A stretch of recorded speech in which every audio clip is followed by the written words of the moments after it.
ٹونسل کی بیماری ہوتی ہے، اگر ان کو مسواک کرائی جائے تو یہ ٹونسل کی بیماری ان کو نہیں ہو سکتی۔ یہ مسواک کے آج کی سائنس فائدہ بتا رہی ہے۔ پھر اس کے بعد ہم لوگ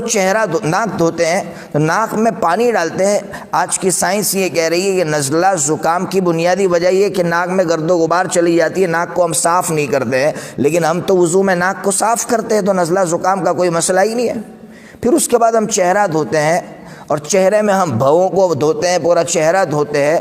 آج کی سائنس یہ کہہ رہی ہے، وضو پر انہوں نے ریسرچ کیا تو وہ اس نتیجے تک پہنچے ہیں کہ مسلمان ان بھووں کو،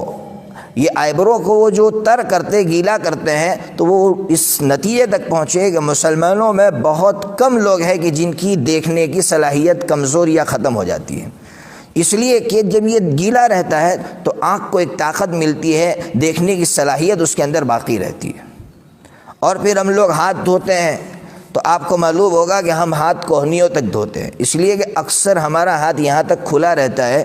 آج کی سائنس یہ کہہ رہی ہے کہ ہاتھ کے اندر 3 بڑی بڑی رگیں ہیں، ایک دماغ تک پہنچتی ہے، ایک ہارٹ تک پہنچتی ہے اور ایک جگر تک پہنچتی ہے۔ جب ان تینوں رگوں کو رگڑ کر دھویا جائے تو دماغ تر و تازہ ہو جاتا ہے، ہارٹ اپنا کام کرنا شروع کر دیتا ہے، جگر اپنا کام کرنا شروع کر دیتا ہے۔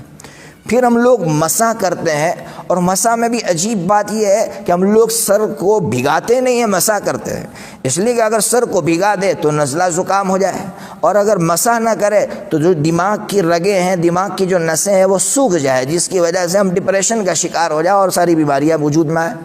اور پھر گردن کا مسح کرتے ہیں۔ ابھی کی ریسرچ ہے کہ ایک بہت بڑا سرجن ڈاکٹر ایک مسلمان کو وضو کرتے ہوئے دیکھ رہا تھا، اس نے جب گردن پر مسح کیا تو اس سرجن ڈاکٹر نے کہا کہ آپ کے یہاں پاگل کتنے ہیں؟ تو ہمارے یہاں پاگل نہیں ہے۔ اس نے کہا اسی لیے نہیں ہے کہ میں نے جب آپ کو دیکھا کہ آپ یہ گردن کا مسح کر رہے ہیں تو ہماری سائنس یہ کہہ رہی ہے کہ یہاں سے ایک رگ دماغ تک پہنچتی ہے، جب اس کو دن میں 5 مرتبہ گیلا کیا جائے، اس کو تر کیا جائے اس رگ کو، تو کبھی وہ ڈپریشن کا شکار نہیں ہو سکتے، کبھی بیمار، کبھی پاگل نہیں ہو سکتے۔